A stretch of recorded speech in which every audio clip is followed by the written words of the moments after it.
యాదాద్రి భువనగిరి జిల్లా మోటకొండూరు మండల కేంద్రంలో నూతన ప్రభుత్వ కార్యాలయాల నిర్మాణ పనులకు భూమి పూజ చేసిన మంత్రి కోమటిరెడ్డి వెంకటరెడ్డి, ఎంపీ చామల కిరణ్ కుమార్ రెడ్డి, ప్రభుత్వ విప్ బీర్ల ఐలయ్య అనంతరం మండల కేంద్రంలో నిర్వహించిన బహిరంగ సభలో వారు మాట్లాడుతూ గత బీఆర్ఎస్ ప్రభుత్వం నూతన మండలంగా ఏర్పాటు చేసిన మోటకొండూరులో ప్రభుత్వ కార్యాలయాలు అద్దె భవనాల్లో కొనసాగుతూ వచ్చాయని, అద్దె భవనాల్లో పాలన కొనసాగిస్తూ ప్రభుత్వ అధికారులు నానా ఇబ్బందులకు గురయ్యారని అన్నారు. యాదాద్రి భువనగిరి జిల్లా మోటకొండూరు మండల కేంద్రంలో నూతన ప్రభుత్వ కార్యాలయాల నిర్మాణ పనులకు భూమి పూజ చేసిన మంత్రి కోమటిరెడ్డి వెంకటరెడ్డి, ఎంపీ చామల కిరణ్ కుమార్ రెడ్డి, ప్రభుత్వ విప్ బీర్ల ఐలయ్య అనంతరం మండల కేంద్రంలో నిర్వహించిన బహిరంగ సభలో వారు మాట్లాడుతూ గత బీఆర్ఎస్ ప్రభుత్వం నూతన మండలంగా ఏర్పాటు చేసిన మోటకొండూరులో ప్రభుత్వ కార్యాలయాలు అద్దె భవనాల్లో కొనసాగుతూ వచ్చాయని, అద్దె భవనాల్లో పాలన కొనసాగిస్తూ ప్రభుత్వం అధికారులు నానా ఇబ్బందులకు గురయ్యారని అన్నారు. గత ప్రభుత్వం దృష్టికి ఎన్నిసార్లు తీసుకొచ్చిన మోటకొండూరు మండలంలో ప్రభుత్వ కార్యాలయాలకు కనీసం పునాది రాయి కూడా వేయలేదని మాజీ ఎమ్మెల్యే గొంగడి సునీత ఉద్దేశించి మాట్లాడారు. ఈ కార్యక్రమంలో జిల్లా కలెక్టర్ హనుమంతరావు, అదనపు కలెక్టర్లు Veerareddy, Bhaskarrao, RDO Krishnareddy, DRDA Nagireddy, market చైర్మన్లు, వివిధ శాఖల అధికారులు, కాంగ్రెస్ పార్టీ నియోజకవర్గ పట్టణ మండల అధ్యక్షులు తదితరులు పాల్గొన్నారు.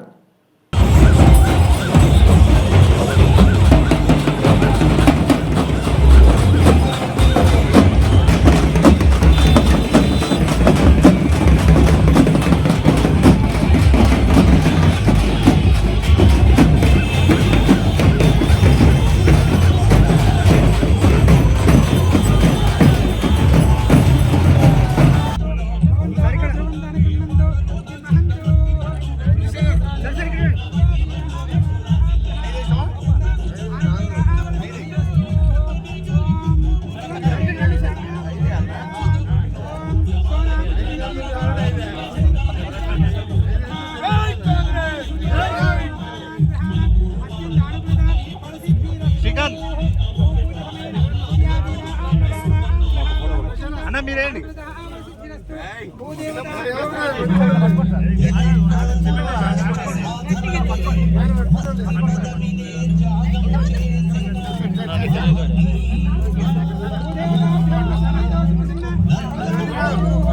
ప్రభుత్వంలో మిగులు రాష్ట్రాలు ఉన్నటువంటి రాష్ట్రాన్ని అప్పుల రాష్ట్రం చేసినా కానీ ఈ రెండేళ్లలో వీలైనంత మటుకు మీరు చూస్తున్నారు. ఇప్పటికీ ఏ నియోజకవర్గంలో కూడా 3500 ఇల్లులు గ్రౌండింగ్ కాలేదు. కానీ అన్న మాత్రం వీలైనంత మటుకు ప్రతి దగ్గర కూర్చొని కొబ్బరికాయ కొట్టించి అవసరమైతే కొంతమందికి సిమెంట్ తక్కువ పడితే సిమెంట్ బస్తాలు కూడా ఎక్కించి ఇల్లులు కట్టించి వాళ్ళకి బిల్లులు వచ్చే విధంగా ఈ రోజు ఆయన పరిపాలన అందిస్తూ మంచి ప్రజాపాలన అందిస్తున్నారు. అలాగే ఇప్పుడే మా కలెక్టర్ గారు, నేను కలెక్టర్ గారు మైక్ తీసుకున్నప్పుడు చెప్పిన అన్న కలెక్టర్ గారు అంటే కలెక్టర్ ఉంటే ఆ ఇట్లా లక్ష్మీదేవి తాండవిస్తుంటారు. మన ముఖ్యమంత్రి మహిళలకు పెద్దపీట వేసేది. మహిళల ఆత్మ గౌరవం పెంచడానికి ఏ పథకం తెచ్చినా మా అక్క చెల్లెల పేరు మీద, తల్లుల పేరు మీద వేస్తుండు. ఇది ప్రజా ప్రభుత్వం, ఇది గౌరవ ముఖ్యమంత్రి రేవంత్ అన్న పనితీరుకు నిదర్శనం. కాబట్టి ఇక మా అన్నకు ఆకలిస్తున్నారు. అన్న సాయంత్రానికి రాక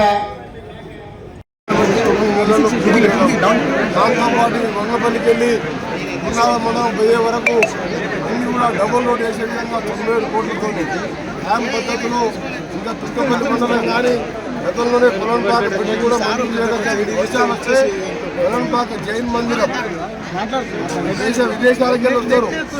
అదొక 10 ఆయన రాజకీయంలోకి వచ్చింది. పొలంపాక జైన్ గురించి ఎప్పుడు వాళ్ళు మాట్లాడలేదు. మా ఎమ్మెల్యే గారు పట్టుబట్టి అక్కడ దిక్కు కూడా సాధ్యం చేయించుకున్నాం. అది కూడా పనులు పన్నాయి.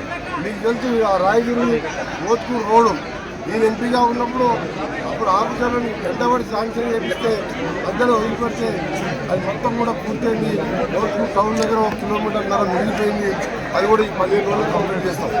ఇది ఒక్కటే కాదు, మా ప్రభుత్వం అప్పులు ఉన్నా మిర్చిలు కట్టుకుంటూ ఆయన చేసిన దుబారా ఖర్చులకు మిర్చి కట్టుకుంటూ అసలు కట్టుకుంటూ చెప్పిన కార్యక్రమాలు, చెప్పని కార్యక్రమాలు మీరు ఒకటే ఉదాహరణ కాన్స్టిట్యున్సీకి 200 కోట్లతోని ఇంటిగ్రేటెడ్ ఇంటర్మీడియట్ పిల్లలకు హాస్టల్, అక్కడే రెసిడెన్షియల్ హాస్టల్తో పాటు ప్లే గ్రౌండ్తో పాటు ఇలా 200 కోట్లతో 20,000 కోట్లతో హాస్టల్ నిర్మించే కార్యక్రమం అంటే దేశంలో ఎక్కడా లేదు. ఆయన గురుకులాలు పెట్టుకుని నిన్న పిల్లలకు సీట్లు వచ్చినాయని చెప్పుకుంటున్నాను. నిన్న ఆ పిల్లలతో మాట్లాడి ఒక్క రూమ్లో 25 మంది పిల్లలు, 400 మంది పిల్లలు ఉంటే 10-20 బాత్రూమ్లు ఉండవు. ఇవాళ పర్మనెంట్ బిల్డింగ్ల కోసం 20,000 కోట్ల రూపాయలు. ఇవాళ రేషన్ కార్డు 10 మర్చిపోయాడు. ఏ బుద్ధున్న ముఖ్యమంత్రి అయినా పేదోనికి ఇల్లు రెండు కూడా తెలివి గురించి ఆలోచిస్తాడు. ఈ ముఖ్యమంత్రి ఏం చేశాడు?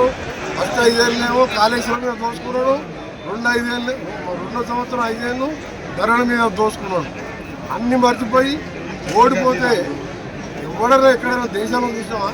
మా 85 ఏళ్ళ ఖర్గే గారు మా పార్లమెంట్లో ప్రతిపక్ష నాయకునిగా ఆ వయసులో కూడా రోజు వస్తాడు. పోయినసారి నేను ఎంపీగా చూస్తే ఇప్పుడు మీరు రాజ్యసభలో చూస్తున్నారు. ఎంతమంది ఉన్నాను కాదు,